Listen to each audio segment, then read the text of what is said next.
It's the Elsa Kirk Show with Clay Novak. Serving up trending news and conservative views. Brought to you by the Elsa Kirk Collection and Refuge Medical. And now, it's time for the show.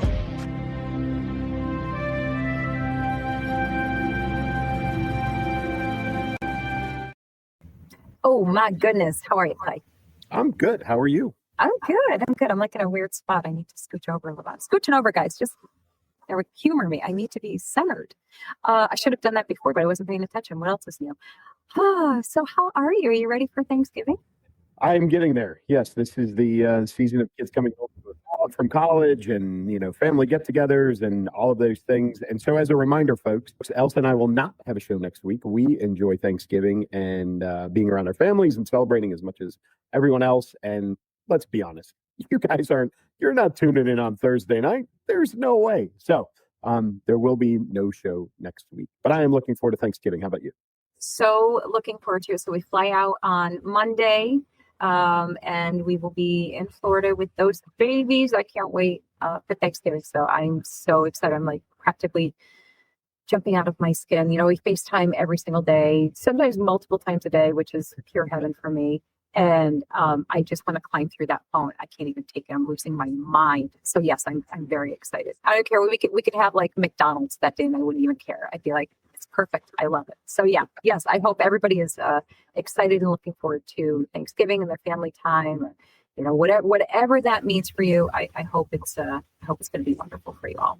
So speaking of wonderful, we've got a great show for everybody. Clay, the king of topics, pulled up some really good stuff. By the way, great job on having topics that just segue so perfectly. They just are kind of like a rolling tide, just roll right into each other. So a lot of big stuff to talk about.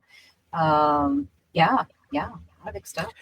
Yeah, and listen, folks, it is Wednesday. It is 4:30 Eastern time, our normal recording time. So I know there are things that have happened in the last probably 24 hours, 12 hours, or probably tomorrow, but we can't cover it all. So we're going with what we got. Yes, and we got some good ones. Here they are. Here's what's coming up. Tonight, Marjorie Taylor Greene goes from MAGA Marge to CNN's newest sycophant. Jeffrey Epstein shows up texting a House Democrat during the Cohen hearing, and Congress votes to release the Epstein files at last. We dig into the Trump assassination attempt and the mystery of the missing digital footprint. Ask whether Chuck Schumer was willing to wreck your Thanksgiving to win a shutdown fight, and finish with Michelle Obama blaming white people for black women's bad hair days. Elsa Kirk and Clay Novak are your hosts, and this is your dose of bold truth.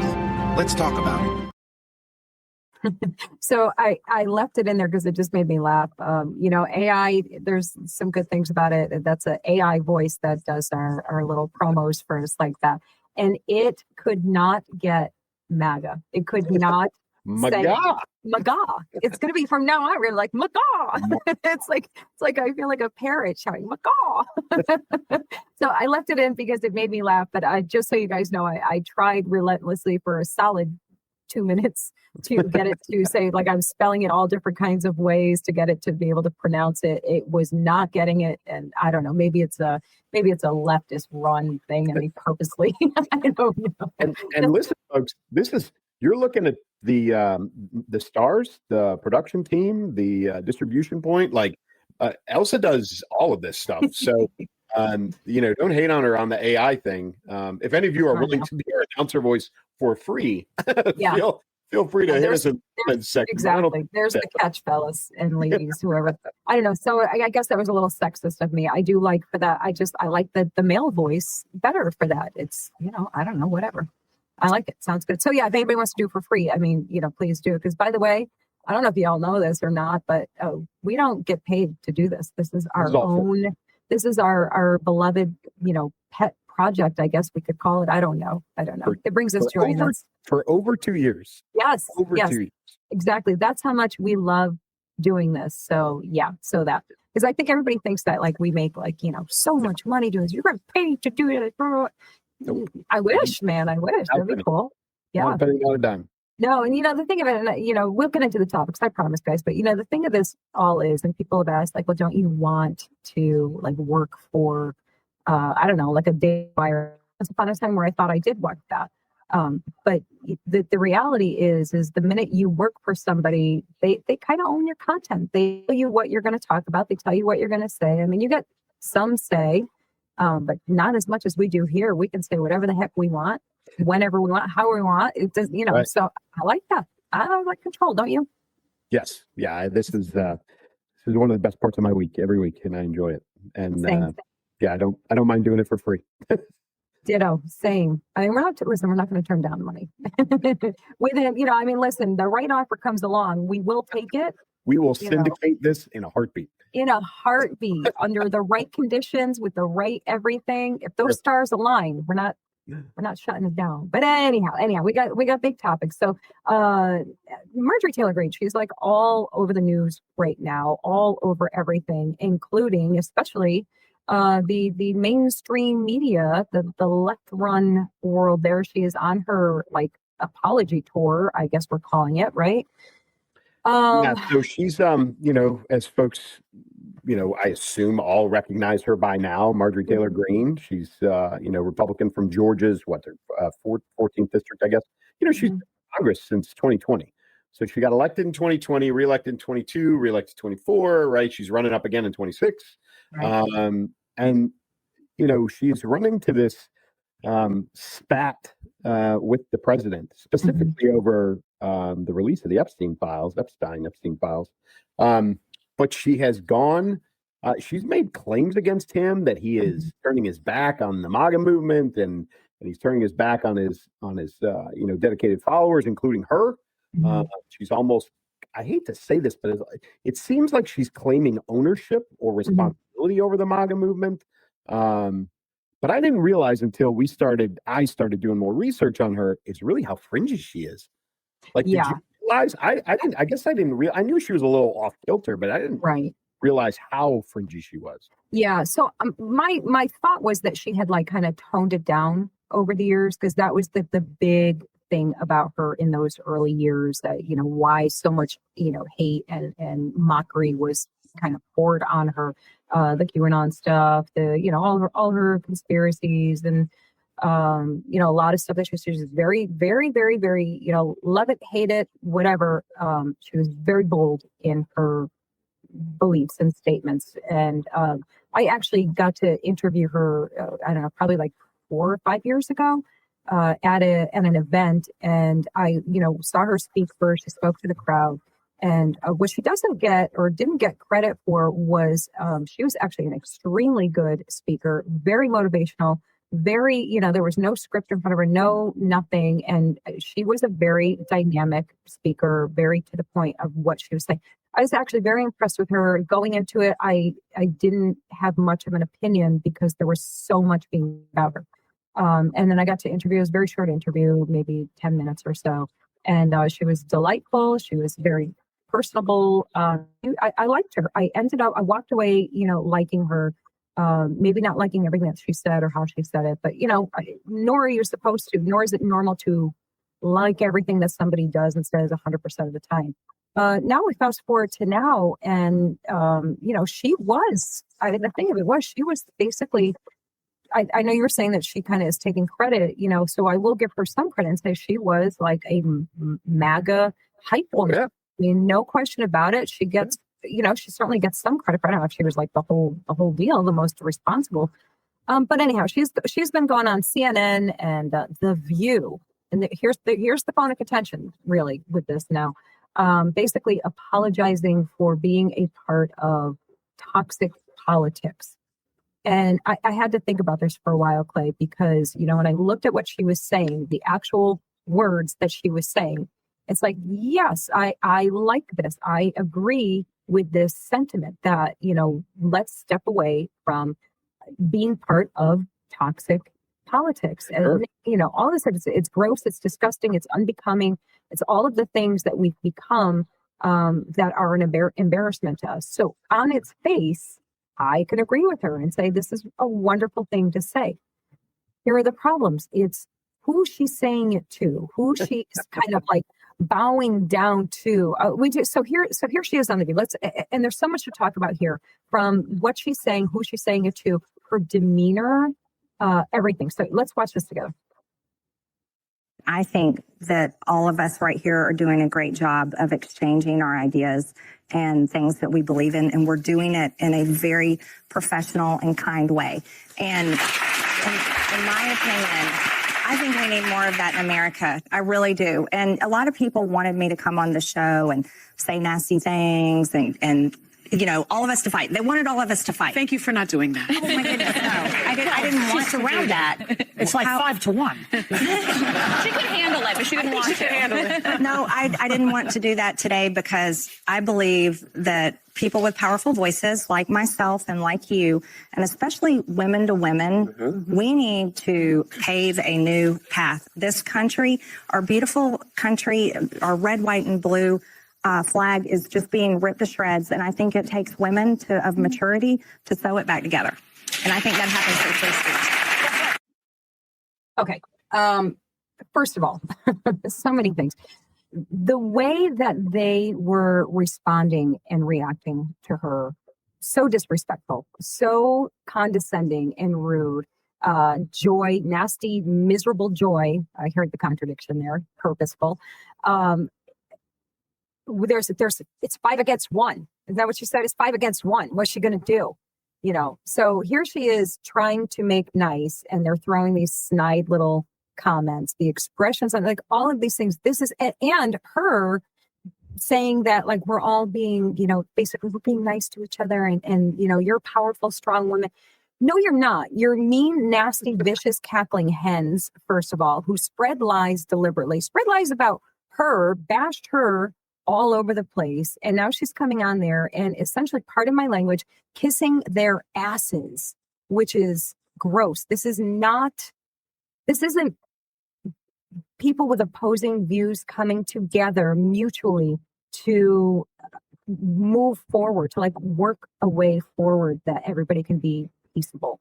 This is her going on the please forgive me, I want to be your friend tour right now. And they are like, okay, kiss the ring. Go ahead, kiss the ring, and we'll forgive you. That's the truth of what the optics of that. Do you agree or disagree? No, she's campaigning is what. Yeah. And what she's trying to do, because President Trump has pulled his endorsement of her, which is, you know, a death blow within the party at this point. Having his endorsement doesn't guarantee you're going to win your election against a Democrat as a Republican.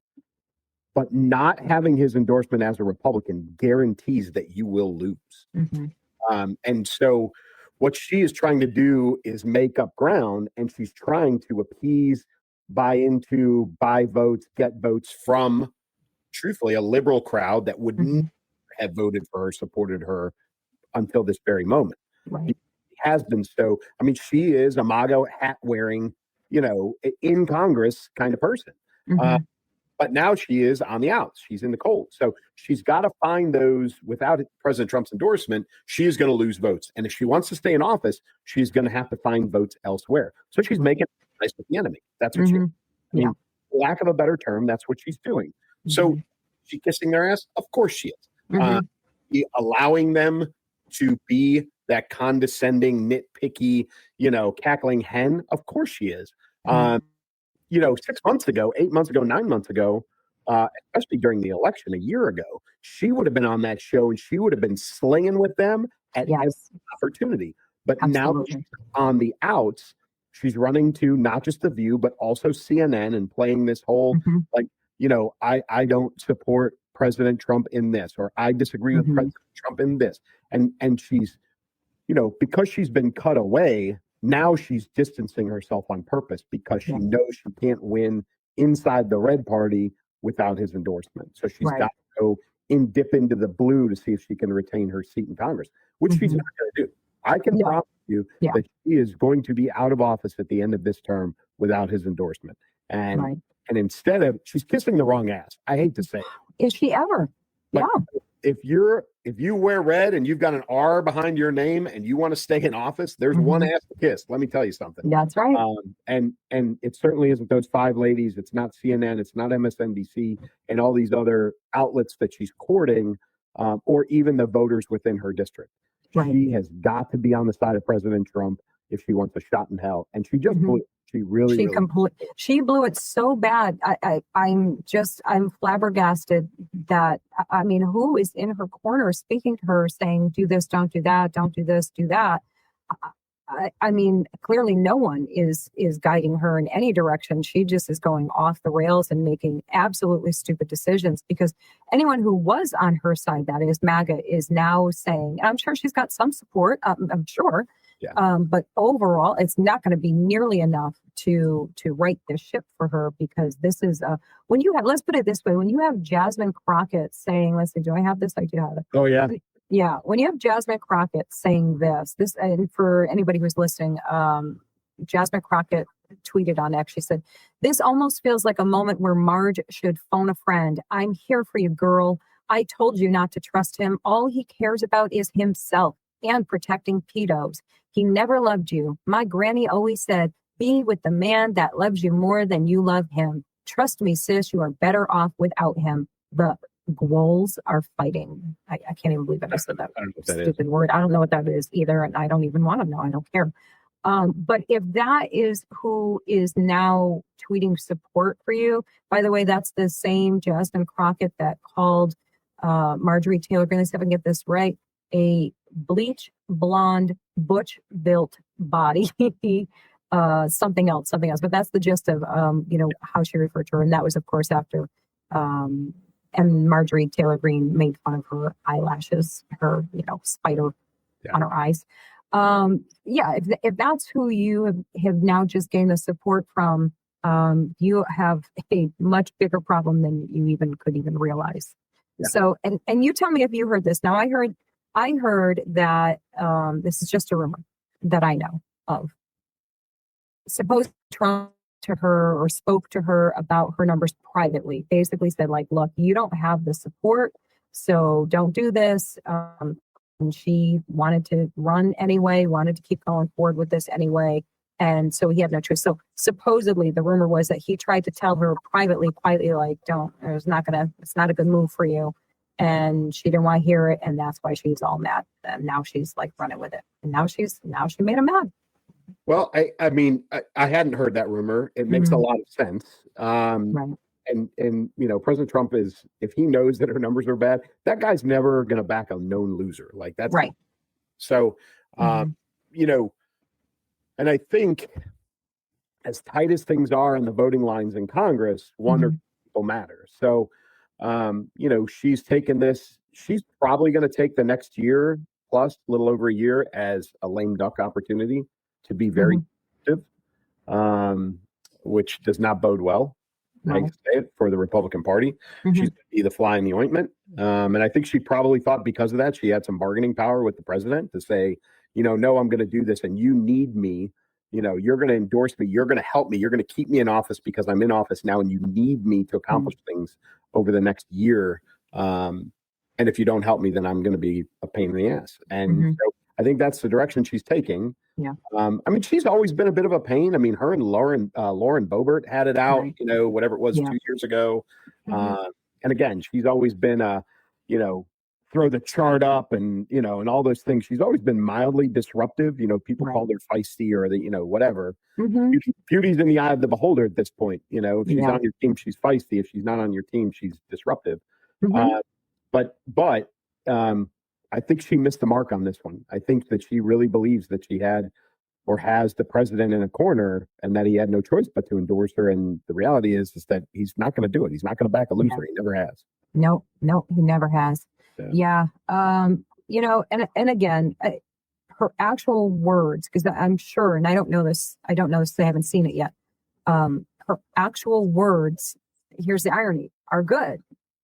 In essence, right? Like let's stop the toxic politics. Let's come together. Let's do the things. But she of all people should know that the people that she's up against, are not the people who are willing to compromise and make good. They're like, this is not how can you not know this? So I think your assessment is spot on, because that's the only thing that would make sense, that she's, trying to rebrand, trying to appeal to, a different crowd now. And, hey, good luck to you, Marge. Yeah. Good luck. You're going to need it. Marge. Yeah. Marge. Yeah. She's, she is rapidly going to become a sideshow in Congress. Mhm. And she's going to find herself completely out of office. It's not. If she survives the 26th election, it'll be shocking. It'll be her and Fetterman passing in the hallway as the two people on the abandoned or orphaned by their own party. And really offsetting each other. So maybe they'll join together and run as independents for something at some point. I mean, that might be their only. I mean, not that it's going to give them much of a chance of anything, but at least it'll make them feel good, I guess. I don't know. But listen, that is far from the weirdest thing happening in Congress right now. Oh my word. What the heck, bro? Just channeled my inner 12-year-old boy, I guess. I don't even know what that was. Go ahead.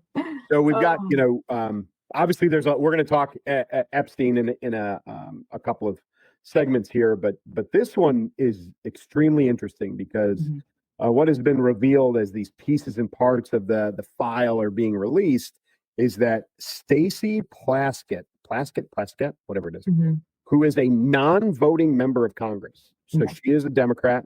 She's from the U.S. Virgin Islands, which means she sits in there. She represents the Virgin Islands. She doesn't get to vote. Keep in mind, Epstein Island was part of the U.S. Virgin Islands. Also keep in mind, Epstein helped her get into office. But while there was in 2019, while there was a trial going on, a hearing, not a trial, but a hearing in Congress, that had Epstein on it, his name was all over it, and he was in jail. Stacey Plaskett, Democrat, U.S. Virgin Islands, was texting him. Yeah. First of all, am I the only person who found it appalling that he had a cell phone to be text messaging with in jail? Seriously. Yeah. Yeah. We can take a pause and put a pin in that, right? Like, this isn't a white collar crime guy. This isn't a guy who was, like embezzling money or, stealing identities. This guy was a pedophile, human trafficker, like historically horrific crimes. Yes. Yet still had a cell phone. Okay. Yeah, everybody just like process that for a moment, because just yet another indicator of how much power this guy was wielding over all of these other people. Like, no wonder this has all taken so long. But so yes, texting with him, even saying, quick, I'm up next. For him to hurry up and tell her what to say.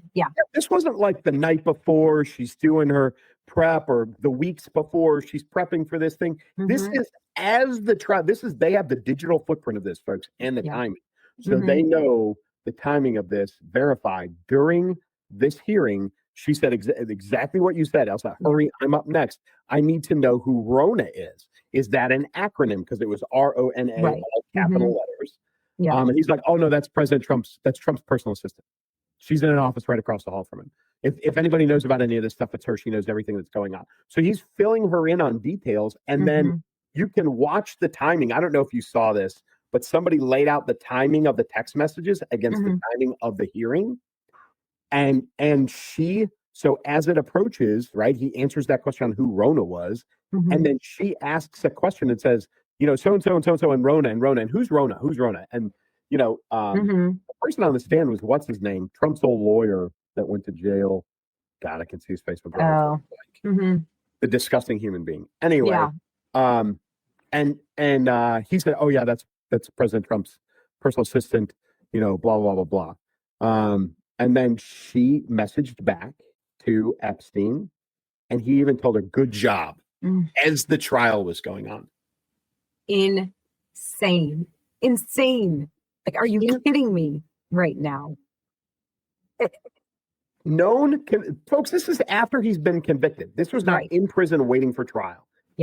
He is Epstein that the world knows. Yes. He's that guy. She is texting him while in jail, while he's in jail, during a trial, to get advice, encouragement, and guidance from him. Yeah. And meanwhile, the left is hearing this, right? Mainstream media, the left is hearing this. And, they're like, oh, let's see, televised hearing aimed at taking down Trump. Epstein is feeding, lines to them there right while this is all going on. Nothing to see here. Let's move on. So her law professor is in Congress right now. Raskin, Democrat. Oh, right. Yes. So folks, they put forth an effort to censure her from Congress, which truthfully, in her capacity as representing the Virgin Islands and not being able to vote on anything, was really kind of a gesture of like, hey, you're a horrible human being. You need to go away. Right. Which didn't pass, by the way, which is just as disturbing as the rest of this stuff. But in that censure hearing, her former law school professor, Raskin, Democrat, got up there and defended her and literally justified what she was doing by saying she was just speaking with one of her constituents. That's all she was doing. What's wrong with that? He was just a constituent from her district. We're allowed to do that. I don't think there's anything wrong with that. This is justification. This is a congressperson, an elected official, justifying this by saying that, as if we're all a bunch of idiots. Yep.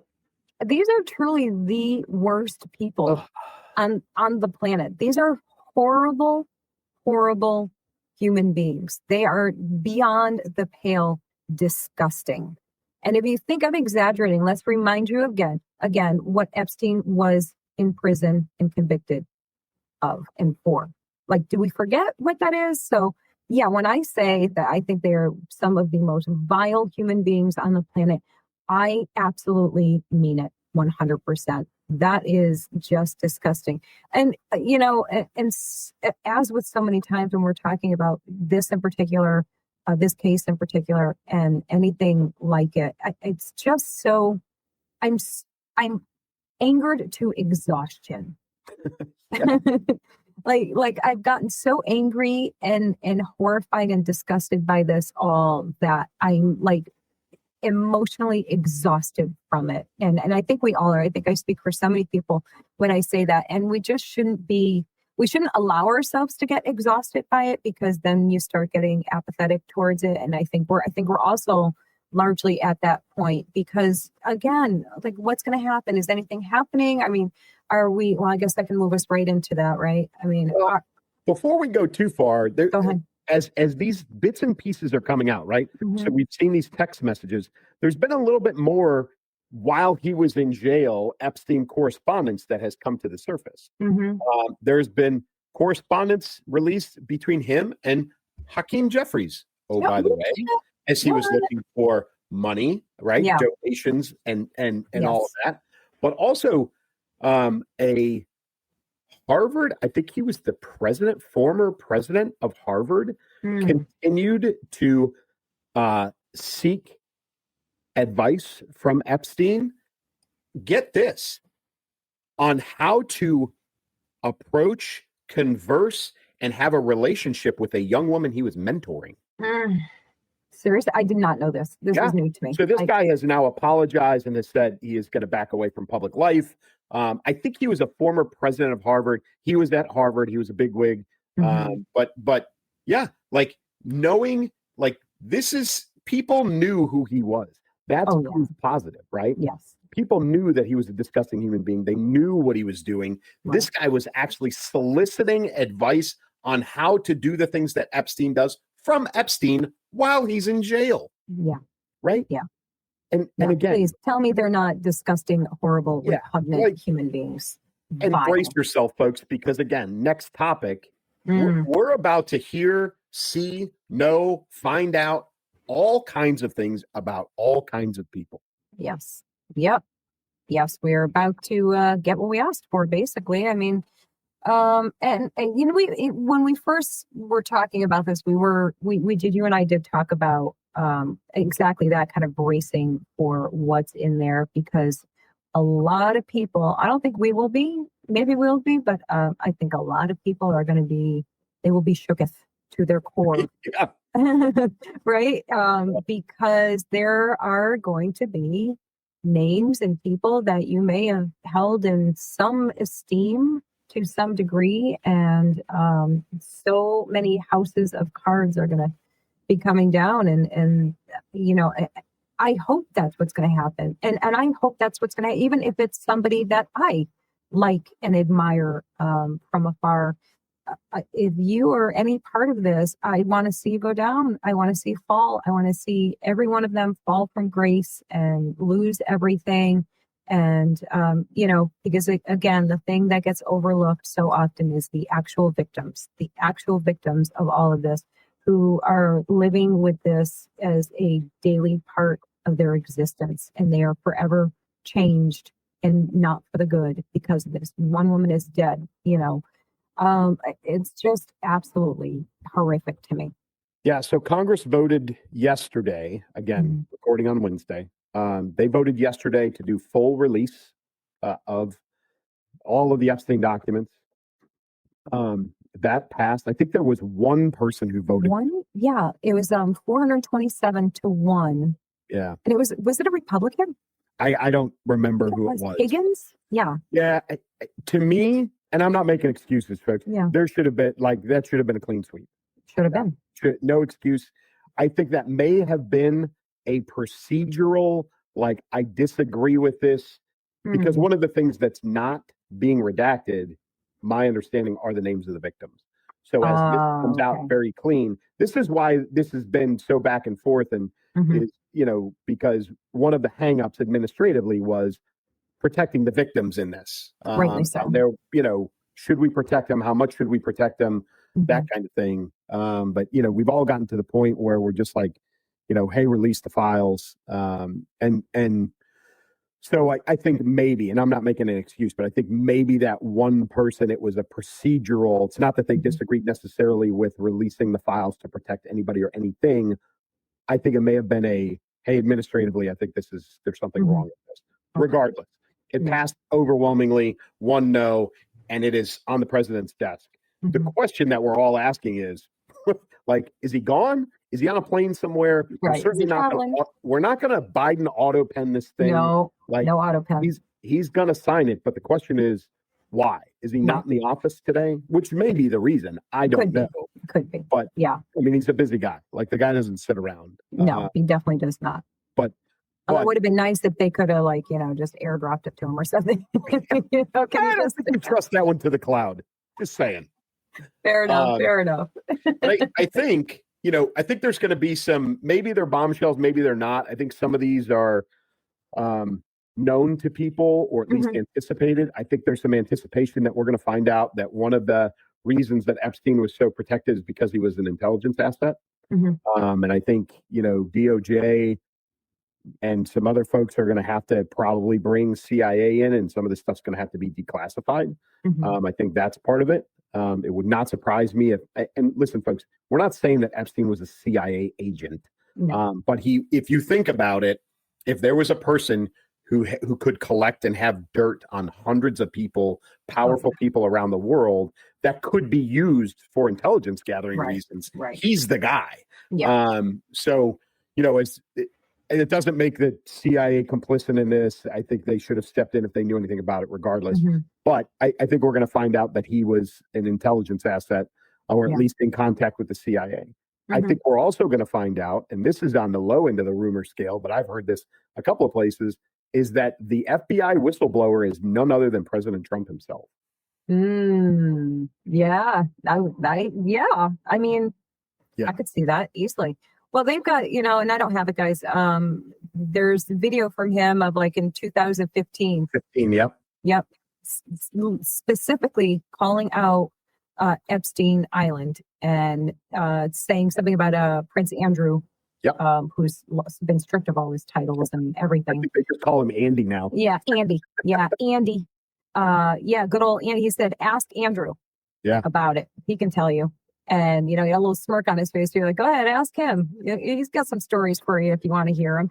And that got kind of breezed over back then. He was talking about it long before anybody else was. So, he's the one that kind of put some eyes on it, really. What's this Epstein Island? What is it called? So I think that has the potential to be in there, that he is the person who really blew the lid off this thing, which I think would be I think that's one of the reasons, if that's true. And I actually think it is true. That is probably the primary reason why these documents sat for 4 years under the Biden administration, because they did not want to give Trump any hero status of any kind ever at all. Right. So don't be surprised, folks, if something like that is in there. Maybe not that specific, although I think that's what it is. Between that and then, again, the CIA being somewhat complicit in what was going on, if they were using him as an intelligence asset and knowing what was going on. But also there's some things in there I know and you know that when all these names are released, there's going to be some pretty powerful people that were being protected. And I can't wait. I really can't. Even if that, have you seen, there's a couple of like, they're fakes that are out there in social media. There's like this, page with like 3 or 4 columns of names. Oh, right. Yeah. Alphabetized by the first name, which is ridiculous. But like if half of that, if a third of that is true, like it's going to be earth shattering for a lot of people. So, and we're going to see politicians, we're going to see athletes, we're going to see businessmen, we're going to see entertainment, music, actors. There's going to be smatterings of all kinds of people on there. And I can't wait. Burn them to the ground. Burn it to the ground, please. Start fresh, scorched earth on this. Please just burn it all. Yeah, and I don't know. I actually kind of want to pray on this that Trump is the one. That would bring me so much joy. I can't even begin to tell you how much joy. Just to throw it right out. I'm like, everything we thought. The biggest tell here is like if they really had all of this stuff on Trump, because they're still trying to, like Trump's on it, Trump. You mean to tell me, they did everything that they could possibly think of to destroy Trump and any chance at the presidency for him this time around. I mean, last time too, but if they had stuff on him and they were sitting on it, of course they would have released it if they had it. That is the simplest fact of all. If they had it, it would have been released a long time ago. So, Listen, folks, you don't fabricate something like Russia collusion if you have something that is concrete evidence of a real crime. Yeah, exactly. Especially something that is so incredibly vile. So give it up, guys. Give it up. Since we are still on the Trump train talking about our buddy there, let's keep going. This one, Clay. Oh my word. You go ahead. So Thomas Crooks is who we're talking about. This is the Butler, PA shooter, the kid who's dead. So the one of the things that has not been publicly released in the year plus since the assassination attempt is his digital footprint. And for a while there, we were even being told that he didn't have one, which we all know is crazy. There's nobody, I'm pretty sure the Dalai Lama's got a digital footprint at this point. He totally does. Yeah. So, but there was this, the kid doesn't have anything. We don't know anything. We can't, and the FBI, of course, has had it all along. A lot of it was being protected, hidden, partially because of an investigation, but also partially because it was in the hands of the Biden administration for a while. But what we're finding out about this kid is that for a long time, he was a Trump supporter as a teenager, like not even old enough to vote yet, I don't think. Big, conservative, really to a point of being violent. Some of the statements that he made, I don't know if you have seen any of these, but it's like, we should be like these anti-MAGA, people should get shot in the head with an AR-15 and like all this crazy, super violent tendency. And then all of a sudden in 2020, there was a switch. And he went from loving President Trump to hating President Trump. And they found a correlation with a Norwegian YouTube account that the guy or the individual, they can tell. I don't think they know who that person is, but they do have enough digital signature to find out that this person was associated with essentially a Norwegian version of Antifa. So a left-wing nut job. And so they're finding that Crooks was talking to this individual through YouTube. And that's about the time that he turned from being a violent supporter of President Trump to a violent opposer of President Trump. And then you can imagine the waterfall effect that led to Butler, PA. But what they're also finding out is, go figure, with a kid who's mentally unstable, as this young man was, he also had, weird sexual tendencies on top of everything else. Again, go figure. And I'm not going to get too deep into that because it's gross and it's uncomfortable and like nobody. You just need to know he was into some weird stuff, people. If you really want to go and look it up, you can look it up. but he was into some weird stuff. But now all of a sudden we've got this digital footprint, and where does that sit with you? Like, this has been over, what?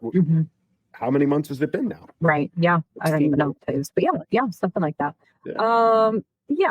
Obviously everything, I think we're all kind of thinking somewhere along the same lines that, like, one being, how come we're just finally hearing something about this? We have, everyone else, close to everyone else, within minutes, we have these people's life stories. We know everything about them, information. And granted, yes, a lot of times a lot of false information comes out first and all of those things. But nonetheless, I mean, you find everything very, very quickly. So one would be, why was this scrubbed, or why or was this all scrubbed or suppressed, unlike anyone else?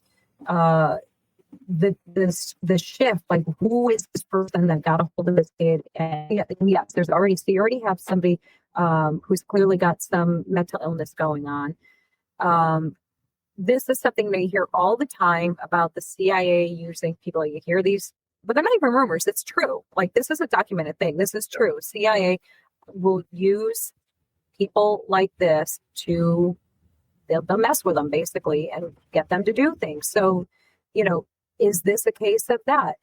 Who is hiding all of this? Who is this kid? Who is all of the things? There's so many questions here. And still, I mean, this is a little bit of potential insight, but there's still way too many questions for something that should have been long resolved and handled already at this point.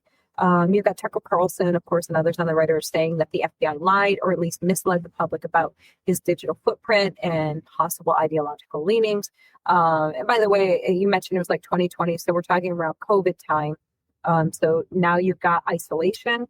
You've got that's a great point. That's a right. Great You've got you've got all of these factors so you have somebody who is already experiencing psychological, emotional distress. Now you're isolating them, and now there's somebody online that has this continuous access to this mentally unstable person, and they make this complete dramatic flip of where their attention and hatred is getting focused on. A lot of questions here, and I still don't really know if we're ever going to get the actual answers. Yeah, I mean, it's 2025. We're still not sure about Kennedy in 63. Yeah, I mean, so the reality is this, maybe in maybe in 50 years or so we'll find out. Yeah, I'm pretty sure it won't be alive for it. This is I have a lot of I personally have a lot of understanding and tolerance for we're not going to disrupt an ongoing investigation. Sure. Okay. I mean, you understand that as a LEO wife, right? We all get that. Right. There are some people who don't, and okay, that's why FOIA exists, and that's why you've got people like Tucker Carlson who are upset with the FBI. And I think the hard part is that the FBI essentially said we have nothing, or at least allowed the public to assume or believe that they had nothing when they actually had something. Yeah. And why wouldn't you just say that? Exactly. I would prefer that they would come out and say, listen, we have information about Thomas Crooks. We have pieces of his digital footprint. We are continuing to investigate, and leave it at that. Right now, I'm sure somebody, along the way when it was under the hands of the Biden administration, yes, I'm sure there were things that were being covered up. No question in my mind. However, when it transitioned over, Patel took over, Dan Bongino, this could have been handled very differently from the get-go. So now what we don't know is what's going on inside of the FBI, right? What's going on below Kash Patel. He's not personally investigating the assassination attempt of the president. Right. He's responsible for the people that are.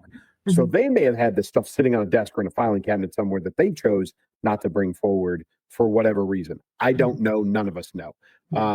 But I think handled wrong, truthfully. This was mishandled, and I think you're right. I think we're, at 15, 16 months beyond the event itself. We will probably never know. And listen, for the American public, I'll vote. I'll speak for the American public. Nothing is more frustrating than not having the information and being allowed, or conspiracy theories being allowed to build, because that's what's happening. Yeah. That Oh, you're it's so right, Clay. feeding, it's feeding the QAnon, it's feeding the conspiracy theorists, it's feeding all that crap when just a little bit of information can keep that stuff at bay. And they You're choose so not right. to do it. Yeah, you're so right. That is the highest frustration here. That just give something, give a little bit. Like you said, it's an ongoing investigation. We can't release certain bits of information. We know lots of things about lots of stuff, but we can't talk about it because it's an ongoing. Like, just say that. Don't I mean, we're already so steeped in everything being a lie. Like nobody believes anything. Nobody believes anything that's coming out of anybody's mouths anymore, between AI, between, mistrust in the government, between the, political warfare against each other on both sides.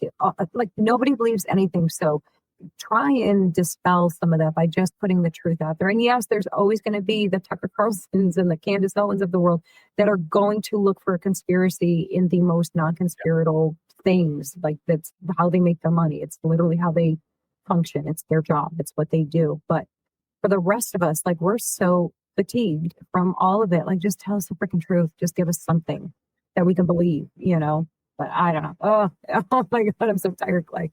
I need our Thanksgiving break. People make me so angry as I laugh about it. Oh, what else we got? Let's see. Oh, let's talk about this guy here, Schumer. Talk about conspiracy. Yeah, right. Yes. Yeah. I mean, listen, I'm so, I'm still mad, but I'm so grateful that this is resolved for Thanksgiving travel. Because yes, guys, it's all about me and my travel. It is. But after the 40 plus days of the longest government shutdown in American history, the Senate finally blinked. Flights are melting down. I don't know what that means. I think I'm just reading that wrong. Families were sweating Thanksgiving travel. Yes, I was. And everyone in DC swore it was the other guy's fault. So did Chuck Schumer drag it out to hurt Trump in the holidays? I feel like it's a no-brainer. Yeah. So. Well, there's confirmation at this point, at least some tacit confirmation. So Schumer was, now it's coming out because he solicited help from not just Congress people, but also, which I don't necessarily understand how that influenced anything, but he was looking for help in trying to keep the shutdown going through Thanksgiving, purposely not paying federal employees, service members, air traffic controllers, federal law enforcement, all of that, purposely disrupting family holiday air travel specifically, purposely making the economy a challenge so that people wouldn't necessarily have enough money to celebrate a proper Thanksgiving as we traditionally do, right? And widespread across the country. So he was looking to make Thanksgiving miserable for everyone for political purposes only.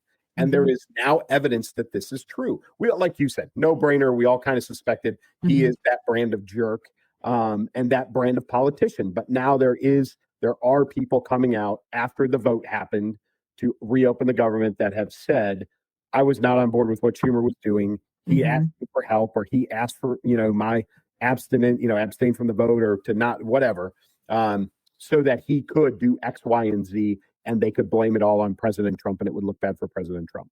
So really, folks, I mean, if you didn't think Schumer was done before this crappy outcome of a 40-plus day shutdown, now that this is out and in the wind, he's definitely done.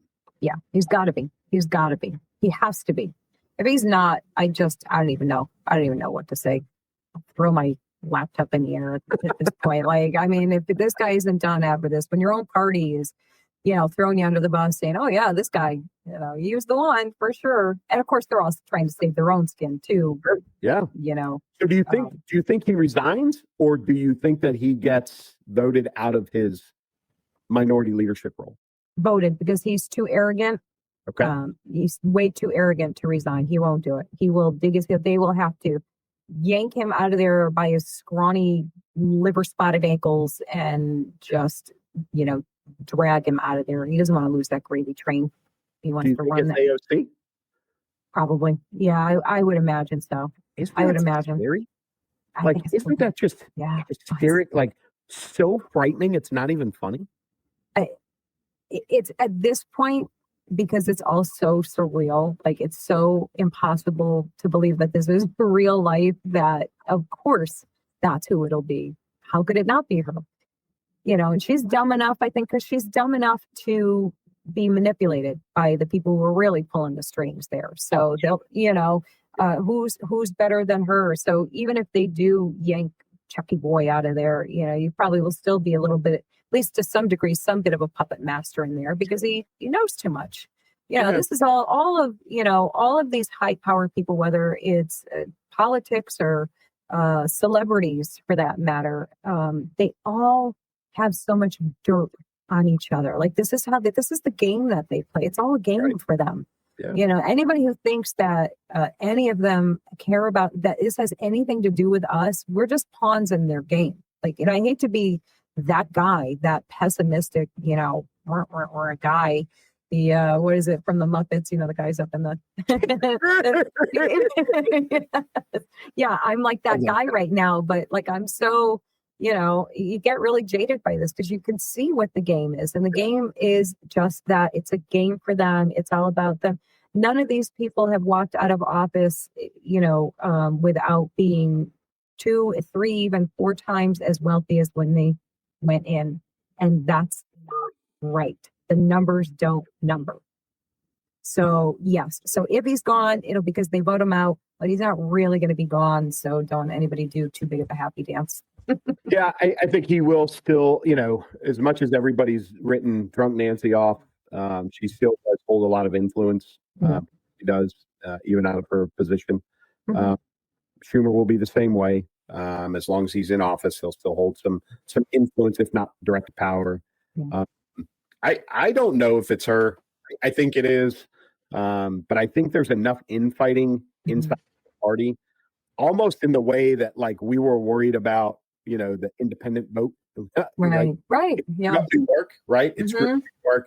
We know Ross Perot. We talked about all these every time there's an independent candidate, the RFK, that it was going to screw up the election. I think there's enough infighting inside of the Democrat Party that it'll be very much like the Chicago mayoral election or the Minneapolis mayoral election, where, there's enough people that are voting against her, and that somebody else will end up sneaking in there as opposed to her. Well, I'm sure Jeffries wants in. He's making a lot of power plays. There's a lot of people, that want in or appear to. I don't think it's her. I hope it's. But it probably will be. So. Oh, God. All right, let's talk about dumb women in politics. Do that. Oh my goodness. I called, I said about Marjorie Taylor Greene that she was on the apology tour. Michelle Obama is on the it's all about me tour. I've had it so hard. Nobody's had it harder than me. And now, surprise, surprise, she's not for the first time railing against white people because we made her straighten her hair. I kid you not, folks. If you did not see this already, let's just play this for you. People, our hair comes out of our head naturally in a curly pattern. So when we're straightening it to follow your beauty standards, we are trapped by the straightness. That's why so many of us can't swim and we run away from the water. People won't go to the gym because we're trying to keep our hair straight for y'all.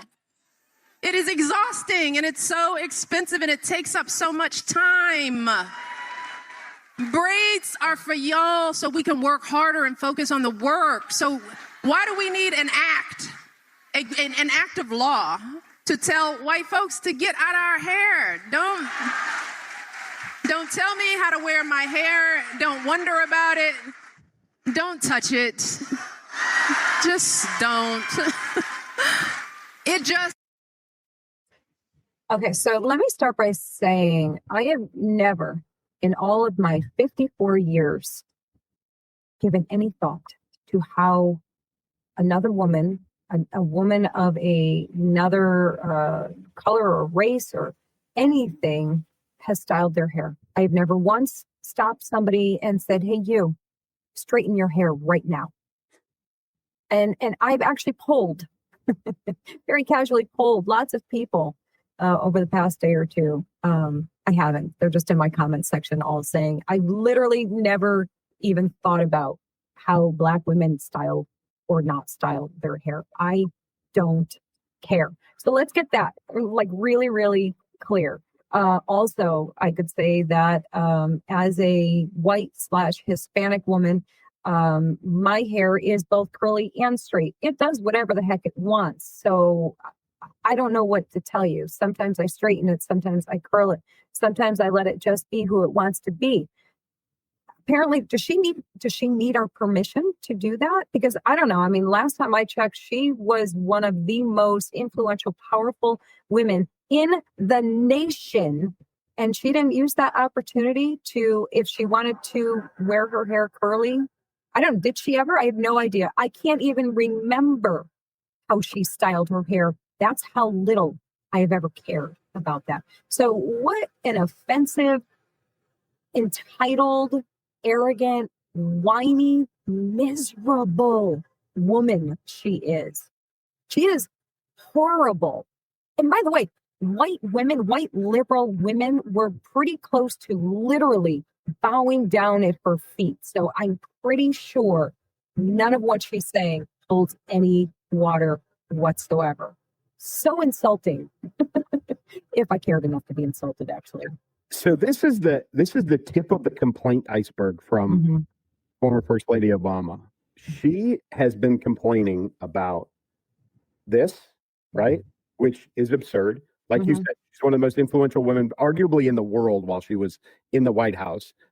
Chose to bow down to social pressures, which shows she has no courage and no real self-confidence of any kind, intestinal fortitude. I mean, if she bowed down on how she did her hair, then I don't expect her to come through on anything of any substance. Right. Also, she has complained that her and her husband had to pay for things while they were in the White House. And for those of you that don't know, the kitchen in the White House, like their daily food that they are fed, they have to pay for because it's not free. The president is paid more than anybody else in the federal government, but that's for a reason. So they get a bill every month for the kitchen and they pay for it. She's complained about that. She has complained about how much time she had to spend in public as the first lady. She's complained about how much time she has had to spend in public since coming out of the White House.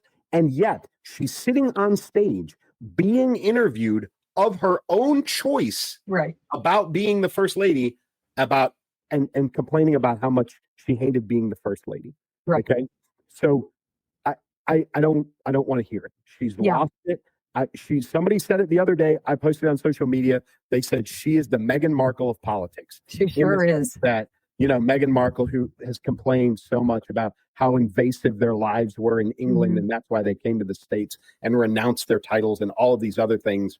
Obama's doing this. Michelle's doing the same thing. Oh, I hate being the first lady. I like being on stage, right? I like being on stage because, truthfully, if she wasn't the first lady, no one would be talking to her right now. Nobody. No one would know who she is. No one would care. She would be sitting. She'd be a lawyer in Chicago somewhere, right? And hating her life that way too. Absolutely. But this is designed to be miserable and ungrateful. This is another person, very much like her husband, who just needs to shut up and go away. Truthfully, do what the other presidents and first ladies have done once they have left office. Fade into the woodwork. That's what you're supposed to do. But you choose not to, so I don't want to hear any effing complaints out of your mouth. Absolutely. I love the irony, too, that she is on a book tour now for a book called Look, or The Look, or something like that. And it is a picture book of her. It's all pictures of her. So she's literally going around saying, "Oh, I'm so tired of everybody looking at me. Please stop. It's such a burden to be made. Look at me. Look at me. Look at me in my book. Look at this page. Look at this page. Look at this page. Stop looking." Yeah. Terrible. It's just, oh my God, what a joke. What a jerk. Oh, Michelle Obama, you are a jerk. You're just a jerk. Go away. And I can promise you, no one will talk about your hair then either. So, and let me just point out one more thing in the beginning of that. The next part of that, in the next tour or stop she does, she's going to expand on that. You watch, or somebody will expand on that. The reason why they don't, did you catch that at the beginning? The reason why Black women don't swim or go to the gym is because of their hair. So now we're going to get blamed for obesity in Black women. That if we haven't, or I think we actually already have been blamed for that. Pretty sure we have, but she'll add to that. She'll expand on that, I'm sure. Yeah, So. and there's other complaints too. She's already said that America's not ready for a female president, and it's because of white men. She did say though that if there is the first female president will be a conservative woman. She has said that. She has also said, "Don't look at me to run because America's not mature enough to elect a female president." Blah, blah, blah, blah, blah, blah. So all she's doing is complaining in public, and we're all tired of listening to her, and she just needs to go away. Go away. Go away. Okay, so we're going to go away in about 2 seconds. We want to once again wish you guys all a very happy Thanksgiving, and we already can't wait to get back to you, and we're going to tell the news cycle to just stop. Just stop until we get back to it, right? Just pause everything until Clay and Elsa can get back to it. Clay, you close them out.